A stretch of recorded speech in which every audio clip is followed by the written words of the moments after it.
There are days when I still reach for my phone, not because it rings, not because there's a notification, but because my body remembers what my heart refuses to accept. Habit is cruel like that. It reminds you of people who are no longer there in the smallest moments. When something good happens, I reach for my phone. When something hurts, I reach for my phone. And then I remember. There is no number to dial anymore. There is no voice waiting on the other side. There is only silence, and silence has weight. No one tells you how heavy silence becomes after you lose the people who loved you without conditions. I used to think missing a call was nothing. Just a call. Just a moment. I didn't understand that moments are what make a life. I didn't understand that parents don't wait forever. They wait as long as they can. And then they leave quietly because that's how they lived. Quietly. I replay everything now.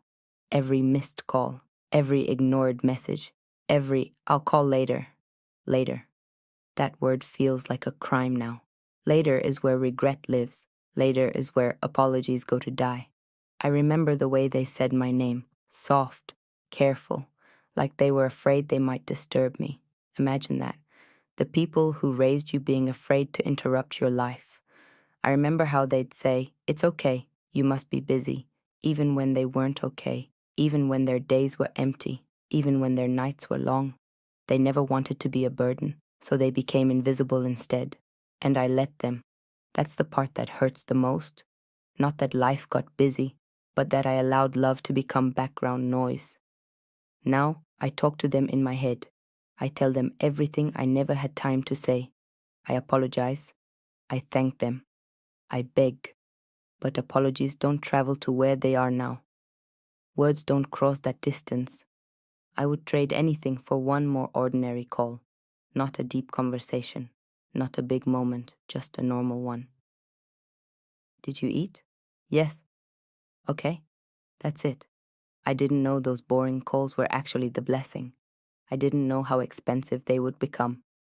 Now, when my phone rings, it's never them. And every ring reminds me of the one sound I'll never hear again.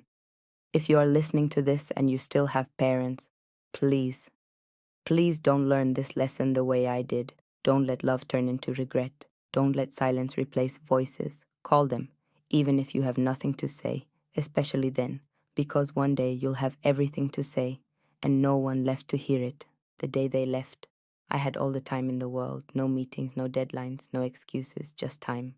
Isn't that cruel? I remember standing there, looking at a body that once moved for me, hands that worked until they ached so I could live comfortably, a face that stayed awake when I was sick, even when they were exhausted. Now, still, too still. People kept coming up to me, placing hands on my shoulders, saying things like, "They lived a good life. They're in a better place. Be strong." Strong, that word again. They asked me to be strong the same way my parents were. Silent, uncomplaining, invisible. I stood there, nodding like I understood, but all I could think was, why didn't I come sooner?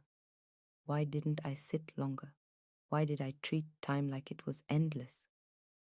I watched them lower the coffin, slowly, carefully, as if being gentle now could make up for all the times I wasn't. That's when it hit me.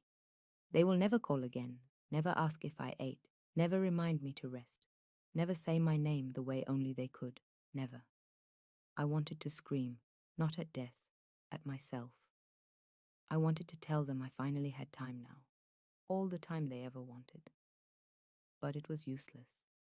Time showed up when love was already gone. I remembered all the moments I chose later, later dinners, later visits, later calls, and now, this was later. This was the end of later. The house felt different after that, colder, louder in its silence. Their room stayed untouched.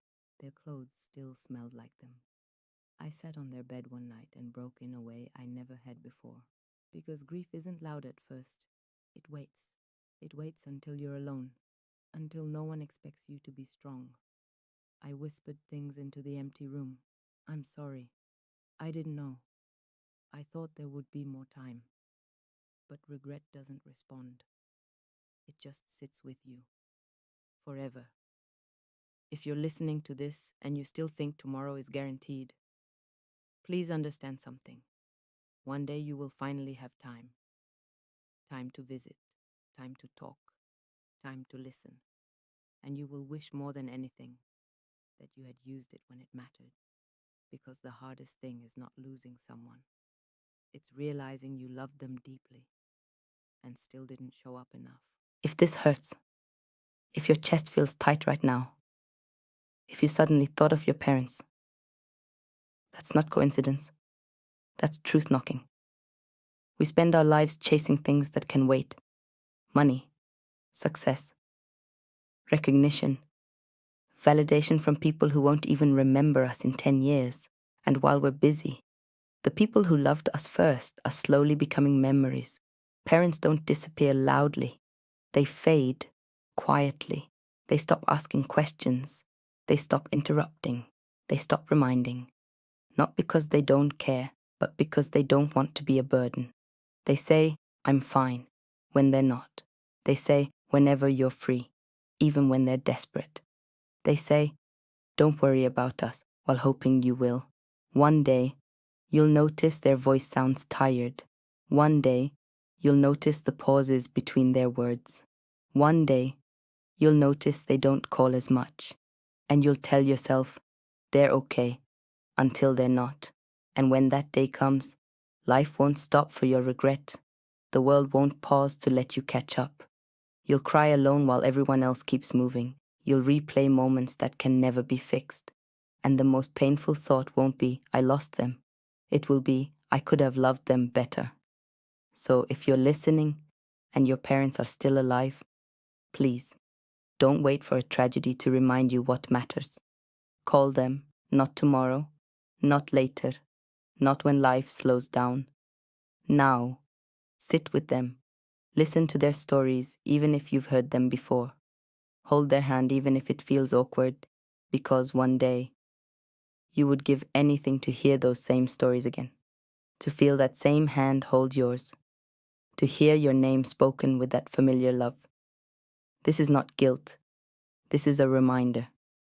Love is not something you assume people feel. Love is something you show. Again, and again, and again. Before it's too late. If this video made you think of someone, don't just comment. Call them. Because the call you make today might be the memory that saves you from regret tomorrow.